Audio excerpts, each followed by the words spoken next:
So let me start by introducing both of these fine people. Reg Harnish, if you don't know him, is a serial entrepreneur. He is the founder and former CTO of Autotask.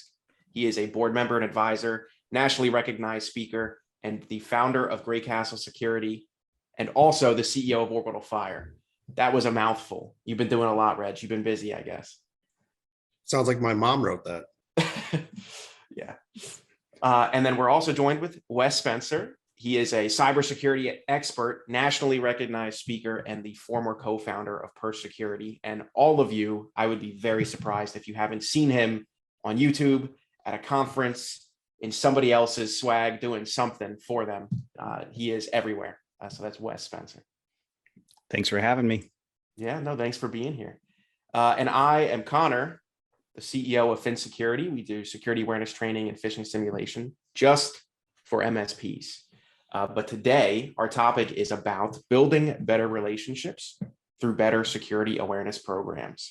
So the whole crux of this conversation is that many conversations you have with your clients that are centered around security awareness end up becoming confrontational in some way.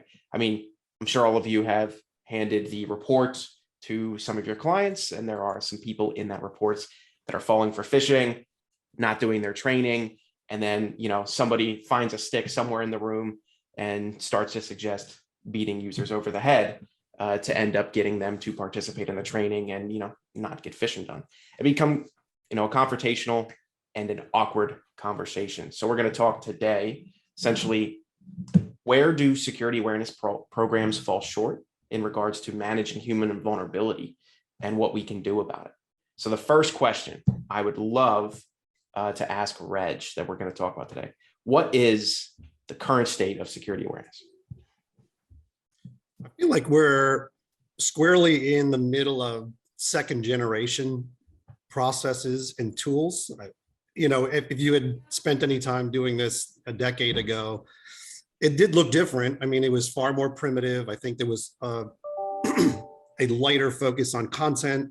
I think we really hadn't connected the dots between awareness training, the NIST cybersecurity framework, and, psychology, cognitive bias, like the things that really matter and go into the human decision-making. So I don't think there was even any talk of that back then.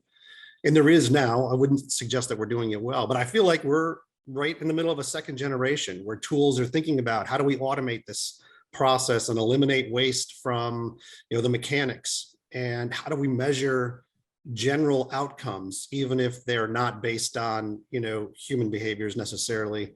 So I feel like we've come a long way, and I think we're headed in the right direction generally. I think there's still a lot of work to do, and anyone who has seen compliance or phishing testing fail rates recently, it's hard to argue that we haven't made enough progress. It's I think the commitment's there. I think the intent is there. I think folks like Phin are there, but I still think we've got a lot of work to do.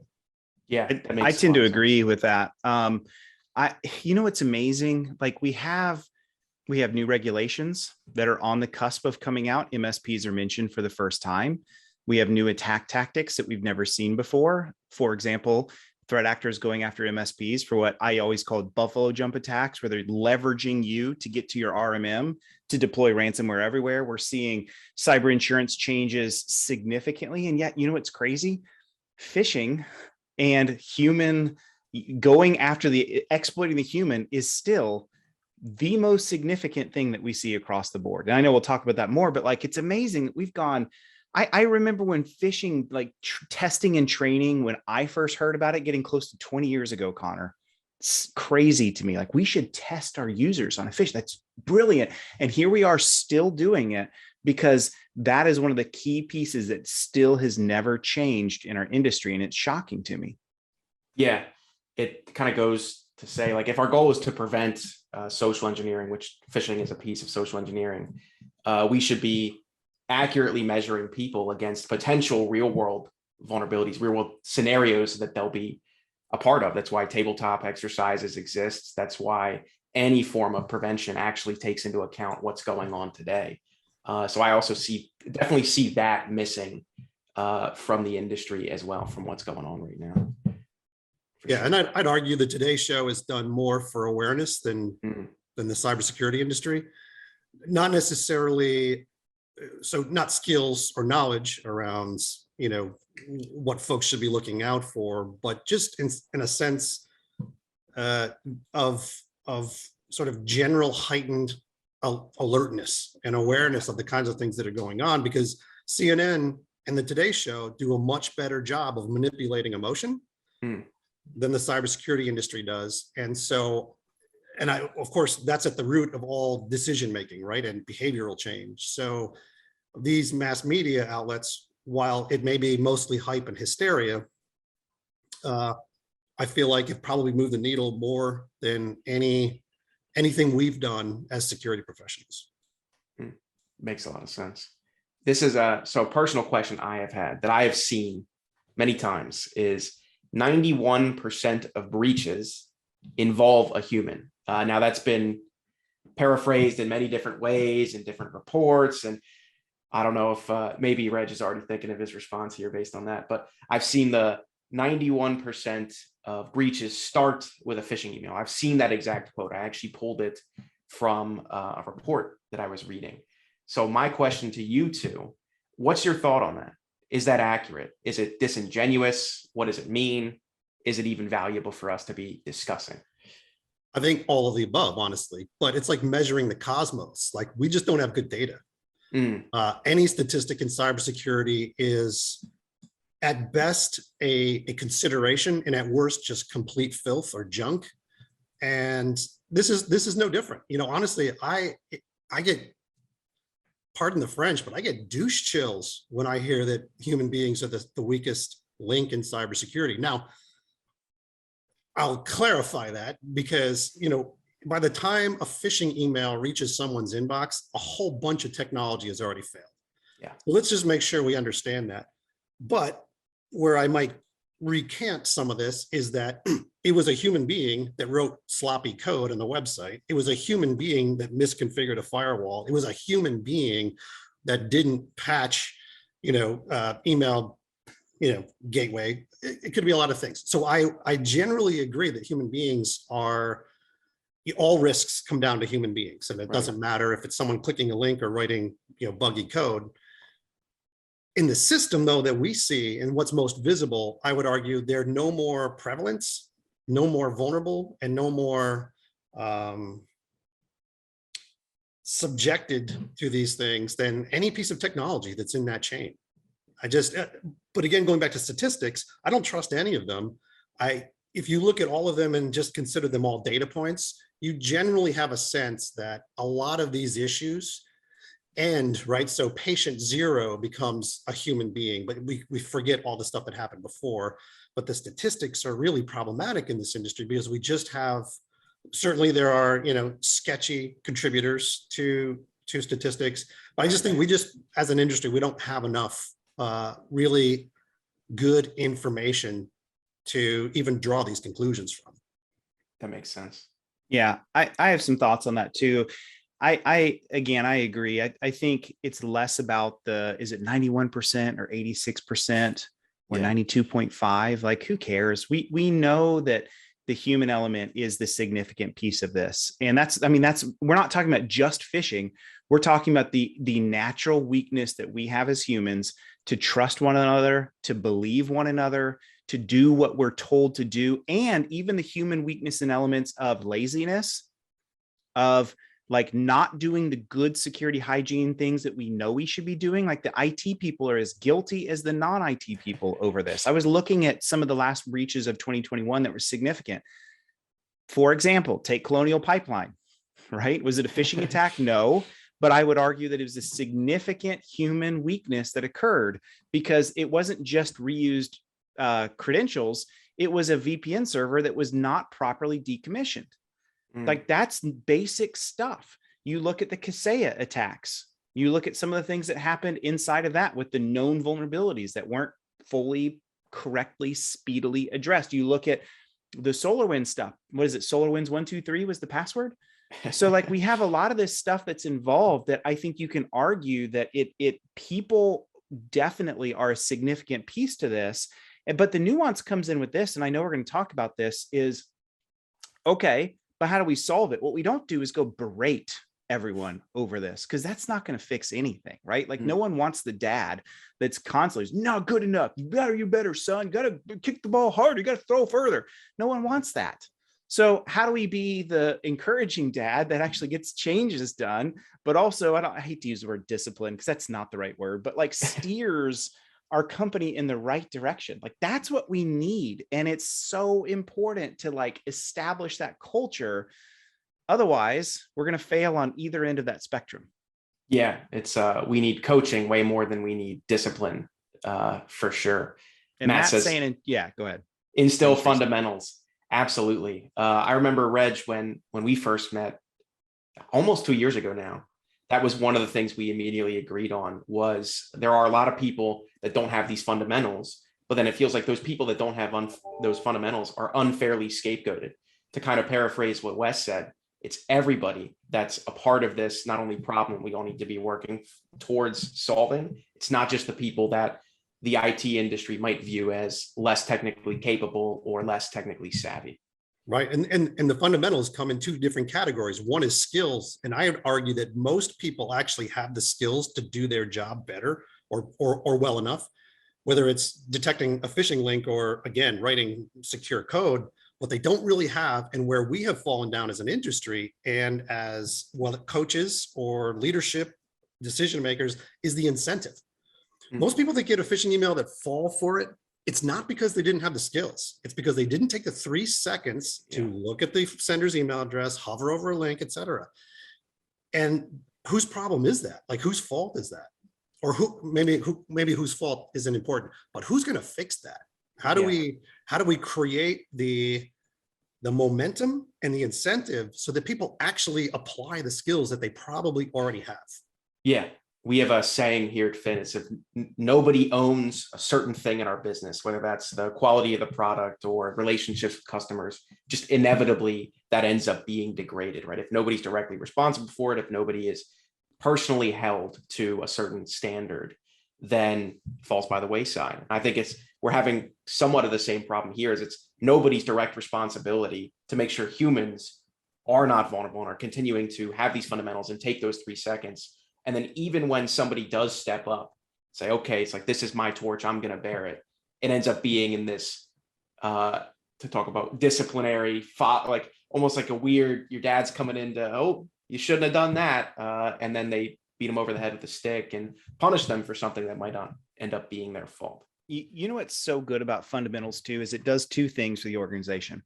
First thing it does is it establishes the standards, the right things to do, whether it's the minimum things or the things that we're going above the minimum, but it sets like, what are the right things for us to do? But 2, and this is just as important, is then it lets us see when we deviate from that.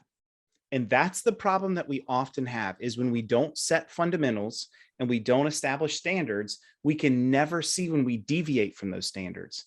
And again, let's just pick the Colonial Pipeline incident, right? I'm sure they had some standards in place to say we decommission hardware, but it wasn't fully checked. And there's multiple places where that should have been enacted. One of those should be in their actual physical accounts reconciling stuff. Where is this asset? Why has this asset not been physically placed somewhere in wherever we hold deprecated assets? 2, why is this still showing up on vulnerability scanners? I guess it wasn't, right? But so that's my point, is like, we're missing some of those things in the fundamentals. And so I love Matt's comment there, because that's why we establish fundamentals, is not just to establish them, get them going, but also to deviate, to see when they deviate from the norm. Yeah, absolutely.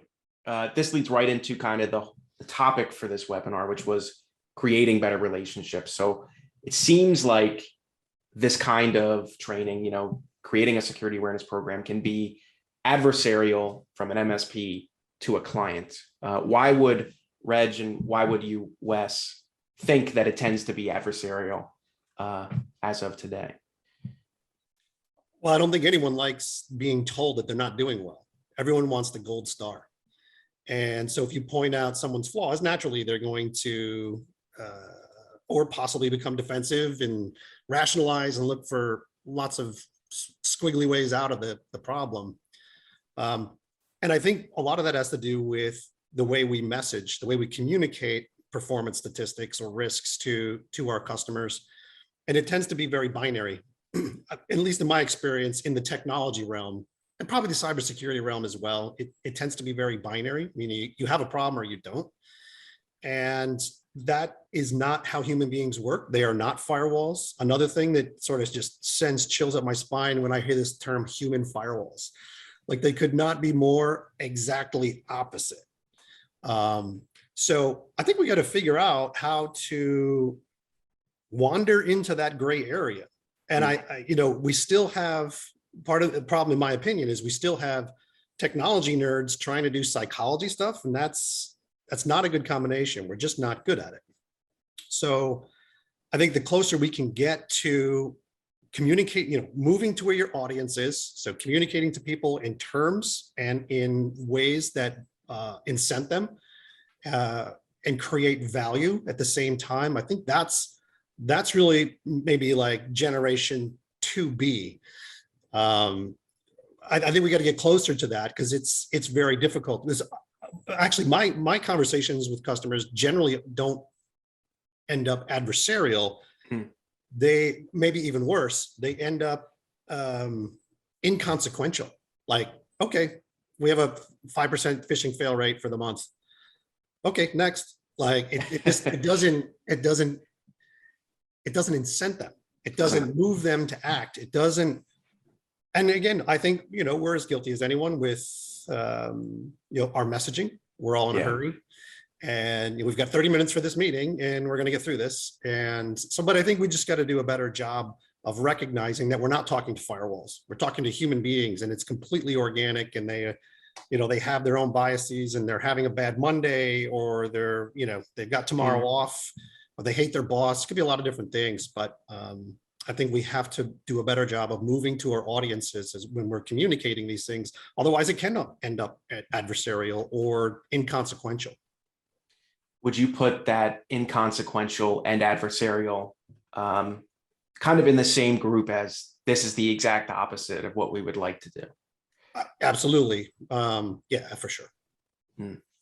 Awesome. So I have a lot of thoughts around this. It shouldn't be adversarial, right? Like there may be times that it has to get adversarial on rare occasions. That should be rare. So like, I don't think MSPs, nor do any cybersecurity practitioner like desire that. I think it just sometimes becomes the output. And we'll hint at where some of that comes from here in a little bit. But I think one of the things that helps is to make sure that you do a good job level setting with the clients. Or for me, like in my banking days, level setting with my board to understand, hey, my job here is to enable my company. My job is not to secure this company so much to where like we can't get work done. I'm going to constantly be that guy that's no and won't do that. My job is to figure out a way to let you accomplish what you want to accomplish, but do it in the best means necessary. In other words, I'm not trying to be the speed bump. I'm trying to be the guardrails. I just want to keep us from flying off the mountain. I don't want to slow you down. And I think when they hear that, they're like, okay, I'm listening. Good analogy, but prove it, right? And I think the way that security people can prove it, and just by extension, IT as a whole, is just communicating that I'm here to help you protect your revenue. I'm here to help you scale your company. I'm here to make sure that you grow and do the things you want to do. I am here to protect that. Just like a financial advisor is coming here protecting my finances and helping it grow, I want to do the same thing in cybersecurity. I want to protect that for you, protect your revenue, protect your operational efficiency. And I think when you level set with that and then you prove it, how you work with them, all of a sudden that game changes a lot more, and you are a partner and you are someone that's providing value to them. And so I just love that analogy, because I think that's sometimes where we miss, and then offshoots of that become an adversarial conversation around a phishing failure test. And if we don't level set here first, everything else is interpreted poorly. Yeah, setting expectations is something we've been discussing a lot. Not only what should we set on behalf of the MSPs that we work with, but what should we coach the MSPs to be setting with their clients? One of the things that we've realized is the most important piece of a security awareness program right now is constant communication with the client themselves. And Eric brought up a really good point that I've talked about with him personally, which is automated alerts, basically management thresholds. That's just another piece of communicating with your client regularly. You need to know when should you talk with your client and why should you talk with them, and your platforms basically should take care of that for you. But you brought up, so I wanted to say something about what you brought up, Wes, the guardrail analogy. I have heard this before. It's like, if you want a client to be completely secure, it's like, great, turn off all their computers. It's like, that's the extent to which you'd have to go. So it's not about completely removing risk, because it's never going to be feasible. It's about being responsible with the risk you decide to tolerate and removing the risk that you can. Do you have any comments on that specifically? Go ahead, Reg. Me? Yeah. So I just wanted to back up the statement that the awareness piece of this is really a smaller part of a big picture. And I like that. I think that is important context that, and maybe one of the reasons that it becomes adversarial is because we're focusing too heavily on that rather than how that fits into the overall system of risk management. And so I think it was Wes that just said it. That's really important, that this is not only are we here only to protect the business and the vision and the mission of the company, and nothing else really matters. That's why we're here. But I think they have to recognize that this is a big part of a big complex system, and that focusing on any one particular metric it's not very productive. Right, makes sense. 100% agree. So Wes, you're sitting in a QBR. You have a client with some users that have failed their training. Why is that a tough thing to typically talk about? How can we talk about that differently? Like, as Reg said, it's the small piece of an overarching conversation and goal. How should MSPs, how should you, if you're an MSP, rethink your process? Yeah, this is a lot to unpack, and I'm not going to get it done. I'm going to have to rely on Reg a little bit for this, or a lot for this. But let me start with this. Where did this whole idea of, I'm going to get on a rant. You ready for this? Where did this whole idea of remedial training come across? Of like, I'm punishing you. Ultimately, that's what we're doing. And hear me, I'm not saying that we shouldn't train our users when we identify they have gaps. I am not saying that, but I'm just asking, where did this whole remedial punishment come from? And I can tell you from my experience in enterprise, I've been around a lot of CISOs that hate their users, and like, they're always the weak link.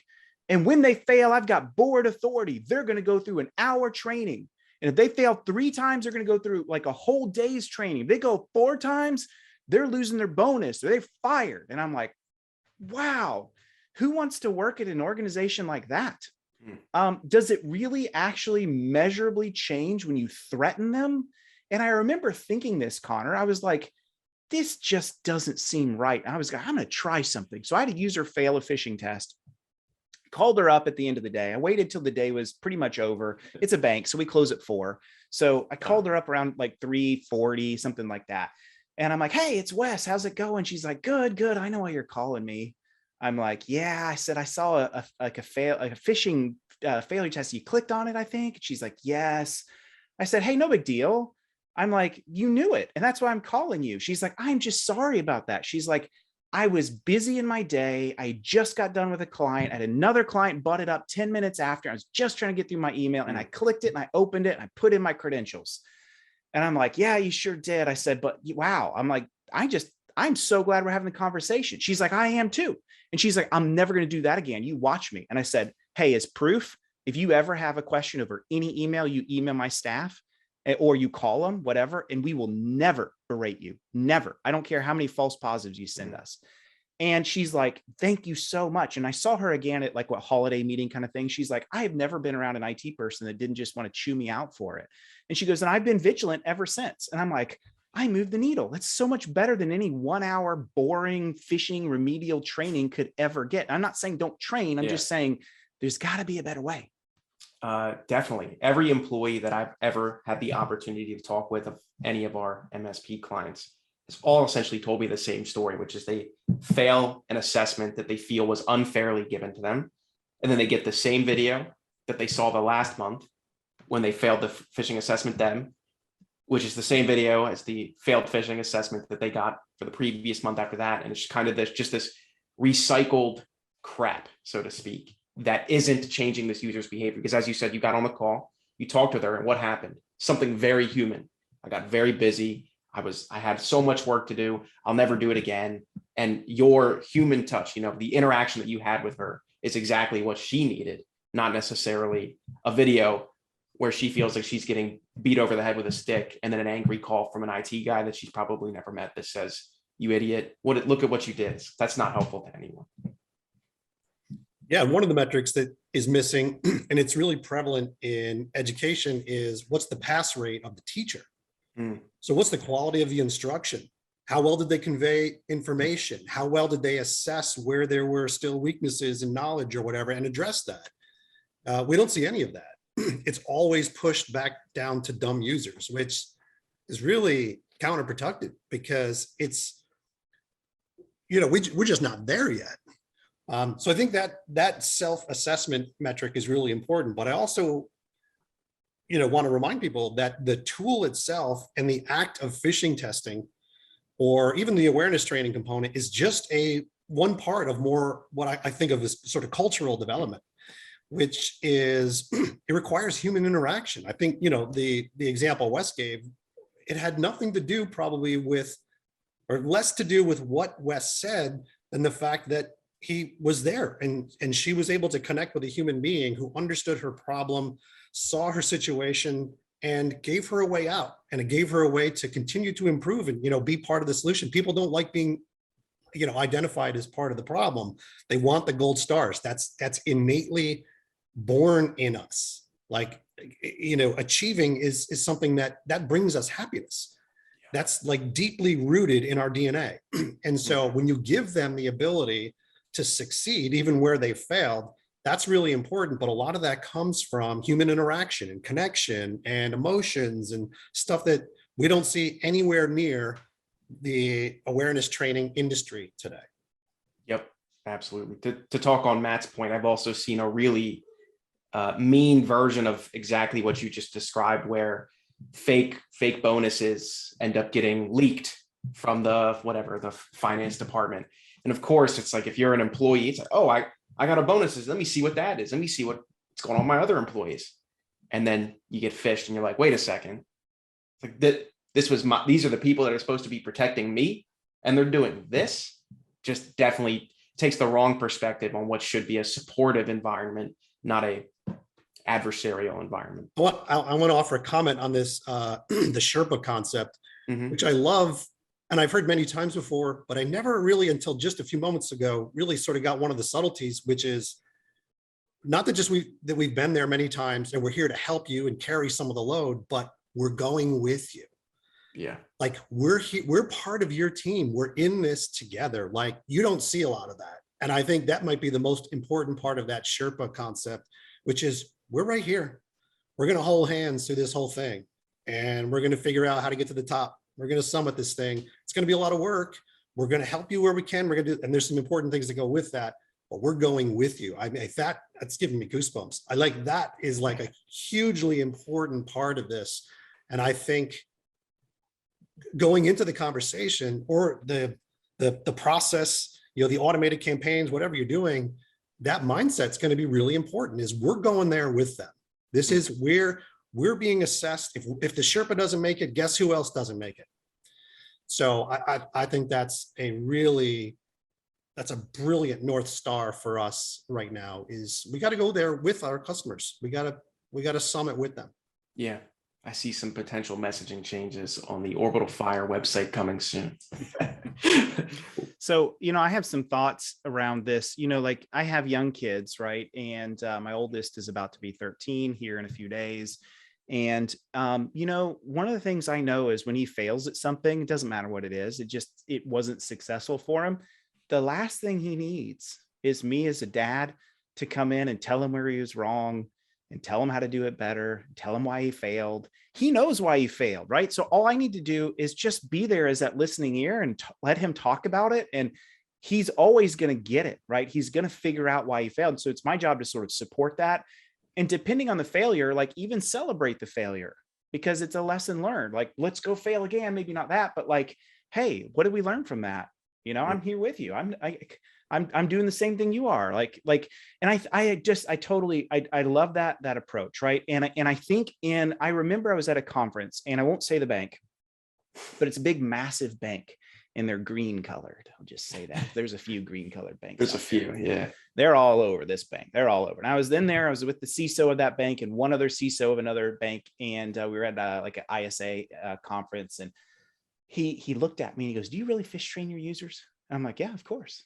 Like, it's healthy. Of course." He's like, "I hate it." He's like, "I get nothing out of it." He goes, "It's worthless. It's the most worthless spend we have. Nothing happens." And I guess I kind of understand at his level with like tens of thousands of employees. I get it. But I'm just thinking, man, you guys have a culture problem that starts with you, buddy. And this is why it's not working. And this is why you guys are really struggling with all of this. And I just have to wonder, like, where did this punishment aspect come in from of like, I'm going to punish you for it? Like, I'm looking right now at CIS. I love CIS. I do a podcast with Phyllis Lee, who's the director of CIS controls. And we haven't got to control 14 yet, but this one's awesome. So control 14 and version 8 is all about security awareness program stuff. And let me just read them to you really quick. So the first thing is establish and maintain a security awareness program. That's the first thing you do, of course. Train your workforce members to recognize social engineering attacks, authentication best practices, data handling best practices. Train workforce members on causes of unintentional data exposure, recognizing, reporting security incidents, and how to identify and report their assets are missing or security updates. And then there's a training piece as well, which is 14.8, train them on the dangers of connecting and transmitting data. And then lastly, the last thing you have to do, and this is like the level 2 stuff, is conducting role specific training. So we can throw that out for a minute and say, we'd love to get to role specific, but everything I just mentioned is table stakes. That's implementation group 1, which is like the basics. You must be doing that just as basic security hygiene. And what's so interesting, Connor, in that is none of that has immediately punish and force your users into remedial training when they fail. It's not there. And I'm not saying we just only live by what CIS says, but I think it's awful telling. We sort of interpreted in some additional things that I don't actually see in control frameworks. Yeah, no, that makes sense. I don't know where this perspective of remedial training came in as well, especially given that all of the data that I've been able to find on how users feel about this and does it actually change behavior, which is the thing we're after, changing behavior, doesn't come as a result of punishing people. More often is you need to support people and you need to lead them. Like, again, back to the Sherpa comment, you need to go there with them. You need to help them where they are. A comment that I've gotten recently, specifically around Phin, was a lot of what people are used to is IT people making programs for other IT people. And that doesn't benefit the overwhelming majority of individuals that work at companies, which are non-IT specific folk. And so what we need is we need to meet people where they are, communicate how they're used to being communicated to, and then support them very differently than IT folks would end up needing support. Is something that definitely I've been made aware of as I continue to talk with more and more and more clients.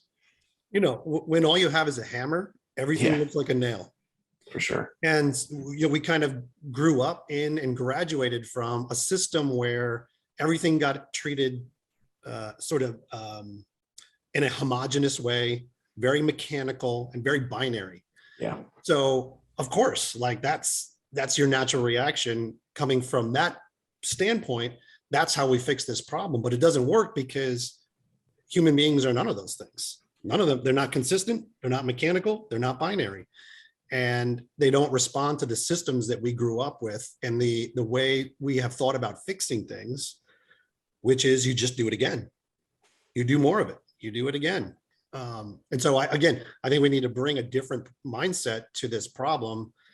Not just that, we're dealing with human beings, but that it's very different than what we have accepted as the systems and tools and practices that, we've been doing for so long. It's going to take a change on our part, honestly. Yeah, I think, to paraphrase something Wes touched on briefly. It's the problem starts at the top. If you want to create a culture of security, a culture of support, it needs to come from the very top, which means as an MSP, it needs to start with you. Then you instill that in the people you end up working with. You show them the right way to do things and how to end up instilling the same beliefs inside of their employees themselves too. Absolutely. And one way I think you can do that too is helping. I talk about this a lot in other mediums, but helping your users understand what the threat actually is. Like, why is this important? I don't think a lot of them understand that. Like, I think they loosely understand what like ransomware is, kind of, sort of, but they don't understand oftentimes how a ransomware attack actually begins and how bad guys get access into the network and why it costs on average over $1 million in 16 days of outage time, like complete halt of interruption, let alone many, many days of like to get to full recovery, let alone reputational damage, let alone regulatory challenges and cyber insurance. They just don't understand oftentimes like how significant this is. And this is why I think good security awareness should help educate the user too of like, hey, here's what we're defending against. Like if we're defending against $10,000 risk, I wouldn't waste your time with it.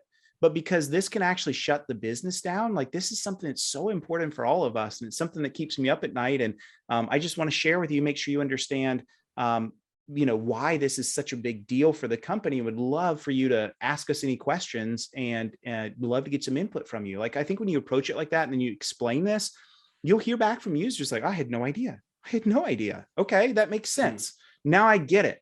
And so again, Sherpa, right? Like walk with them in those shoes, take them with you on the journey, share the stories, not the fear stuff, but the what we're actually protecting against stuff. And I do see that that is missing often in user like security awareness stuff, like the training. The training is like, here's a phishing email. Here's how you can tell if this is a phishing email. And it's so boring. And I think they just don't fully understand why it matters so much. So let's make sure that we address that. Matt asked the question that's here. I would love to get your thoughts on that, right? I don't know if Connor, you want to read Matt's question out? Sure.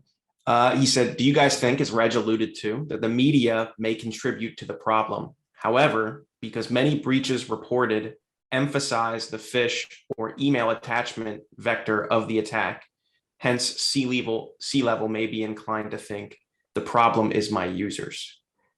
So is there alarmism in the way media reports it, is what that sounds like? If it bleeds, it leads. The job of mass media is not to educate, inform, or bring the news. It's to sell subscriptions and memberships and to get viewership and to sell commercials. And so it has nothing to do with what we think it does. Well, I think we tend to focus on whatever happened last. And also just generally, again, people don't really understand that this is a very complex system. Even in small businesses, there can be lots of moving parts. And if the last thing that happened and detonated some payload was someone clicking a link, well, that's where we tend to focus because that's all we see. That's at the surface, like the tip of the iceberg. And we don't really see all the other, the underpinnings of this thing and the complexity of it. And maybe we shouldn't need to because it's a lot. And certainly we can't expect users to understand, how a ransomware attack occurs. So what's not even to say the buzzword, but I do think, we have a problem with the perception of this because even this industry has, demonized users forever. And it's a very convenient deflection and rationalization of, the technology, it's our people that are the greatest link or weakest link. It's like, it's an easy story to tell. And so I think that, that stigma's out there and we got to fix that.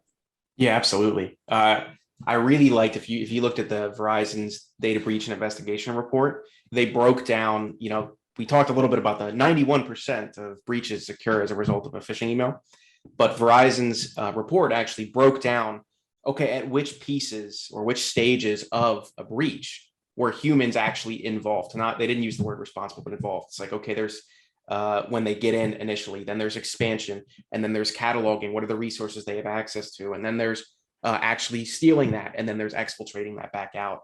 And Verizon's report went through, was it social engineering? a part of it at this stage of the breach? Was it a part of it here? In which percentages of breaches that they were able to catalog, which I thought was a really interesting look at how humans are actually a piece of this, not necessarily the ones responsible. It's like, well, everyone traces it back to the origin and says, oh, that must be the cause. It's like saying that if you looked at a creek that came like a spring out of the ground, it's like, oh, the water starts and ends right as it comes out of the ground itself. It's like, obviously, it's like there was a lot more to do with that other than, the creek's not right there. And a complete aside, but if we really trace this back to the root cause, it's economic inequality. Because if cyber criminals could make more money bagging groceries in the little farming village where they're from, or who knows where, that's what they would do. Yeah, absolutely. Any last comments on that, Wes?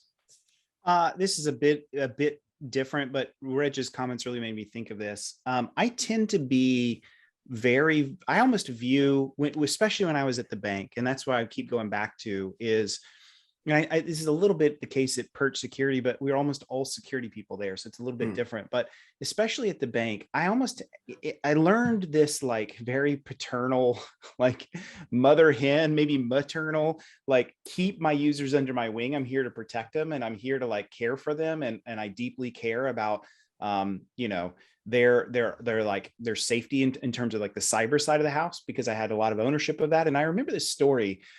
It took a long time for me, over a year, to get my bank president to sort of like trust me and trust that security mattered. And I can share stories later on how I got to that point. But when I did finally get there, something really interesting happened. This was a few months after that. Like I felt like I really established this trust relationship. And he called me. I'm like, hey, Marty, what's up? And he's like, hey, I got this thing in the mail. It's really strange. Can you come take a look? I'm like, yeah, you bet. So I run right down to his office. And he had gotten a little golf ball thing. And it was actually a USB drive. So this is like 2014, right? When you still had USB drives around and stuff like that. He's like, what is this? And I can't tell who it's from. There's no like address. He's like, but I didn't want to stick it in the computer because like, I know how you tell me like, this is pretty big stuff. I'm like, Marty, I can't tell you how much this means to me. I'm like, the fact that you even called me first, like, I'm like, thank you. I'm like, seriously, this means a ton to me because who knows what this could be? I said, I'm going to own this and I'm going to find out for you. And if it's safe, I'll definitely give it back to you. But it made sense. Like bank presidents like to golf, right? So I'm like, if I'm a bad guy, you better believe that's what I do. And banks have public data. So you know who the president is, and you know how to send it to him. I can do it for any bank anywhere, right? So it's public data. So we take a look at it and discover it's from one of our vendors. And the vendors use some third-party marketing company or whatever to send it out. And it was supposed to be some kind of like new documentation, new thing they were selling. And so on the front end, in front of my users, I'm bragging on Marty. I'm proud of Marty. I even sent an email out to our entire user base because I was like, this one's cool. And I can use this as education, like point in time training. And so I like showed what it was. And I kind of explained very quickly how dangerous these things could be and bragged on Marty for sharing it with me and, all this stuff. But you better believe behind the scenes, I got on with that vendor and I used some choice words. And I'm like, how dare you believe and be like, you can't believe you sent this, like what's going on? And I actually knew a security analyst that worked at that company. And so I went to him first and he's like, you're right. I'm so sorry. He's like, I had nothing to do with it. There's our marketing people. I mean, I get it. But like, you guys got to get in front of this, man. This is terrible. And so just kind of having that dichotomy of like, in front of my people, I'm here, I'm their mother hen, but I will get fiercely loyal to protect them when necessary on the back end. Like that's okay. So I think these are like the things that we sometimes, I love what you said, Reg, and what got me thinking about that story was like, how do we honestly believe in it? What do we believe about our users, our clients? Are they just dumb and always out to get us and always here to make us fail and make our life hard? Or are they a great asset for us that we can sort of protect and then build them up and which then pays back dividends of them caring and being in front of things and alerting you to things and talking to you about things. I just think that's important. So sorry for the rabbit trail, but no, but important. Just listening to your conversation, it's like talking, caring, like this isn't IQ stuff. This is EQ stuff. Mm-hmm. That's where the connection was made. You probably elevated your president's performance 10% just because you expressed authentic pride in his behavior and just gratitude and like, but again, this has nothing to do with technology.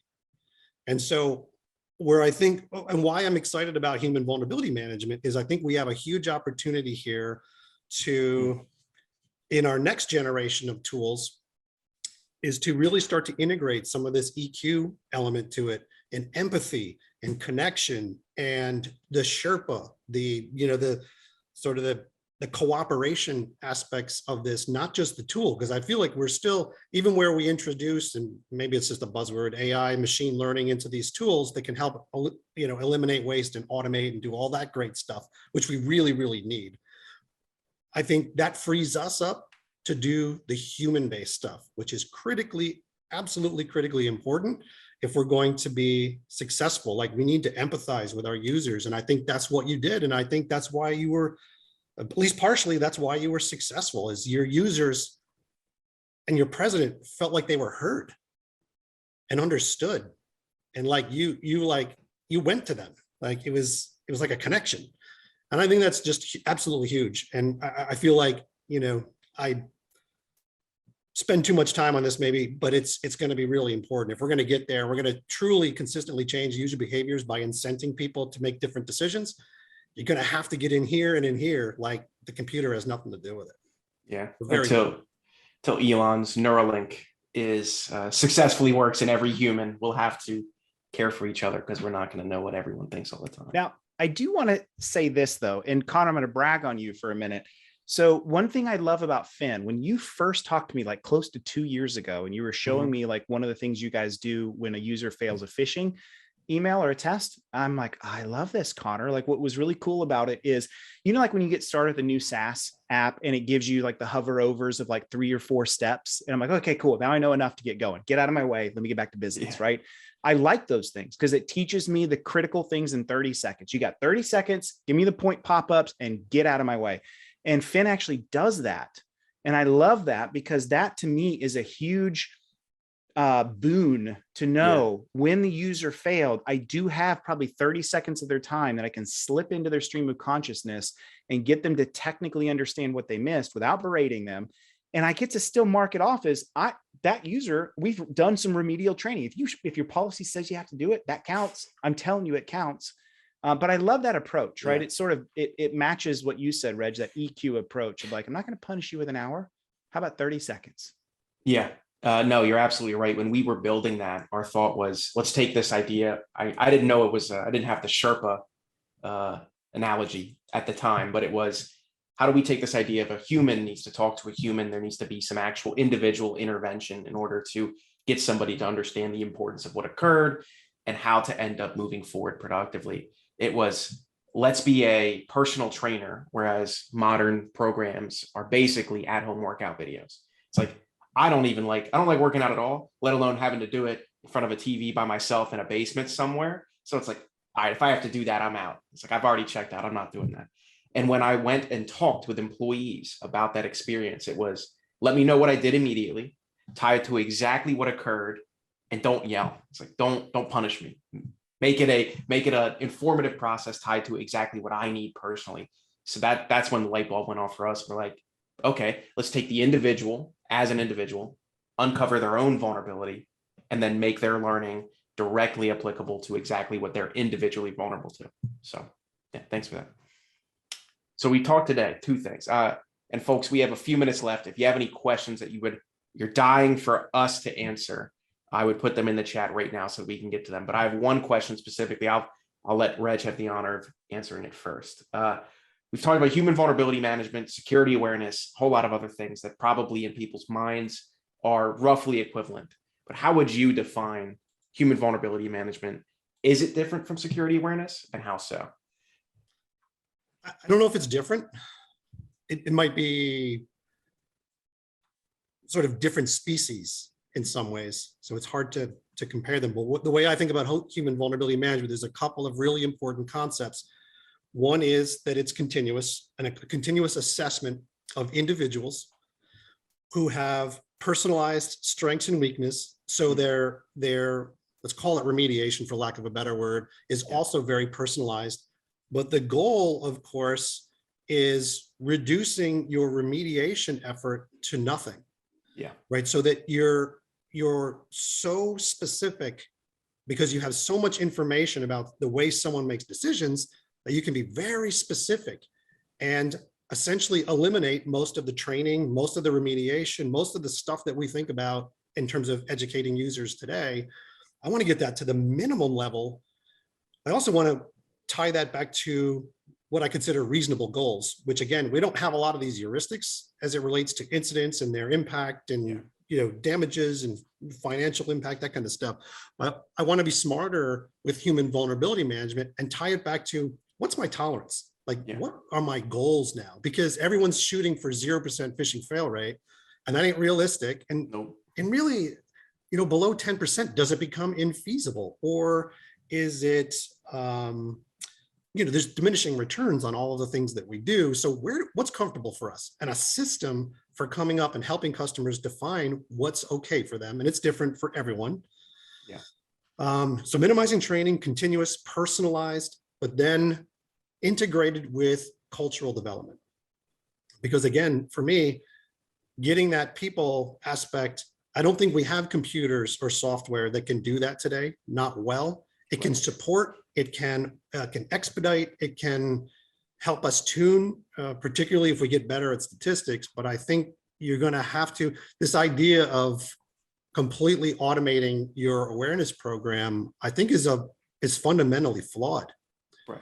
Until we can get to the point where computers have emotions and can really empathically connect with another human being and be in their shoes and their situation and cry with them and teach them how to get rewarded for different behaviors. I think that's for me, it's the next step towards all of that.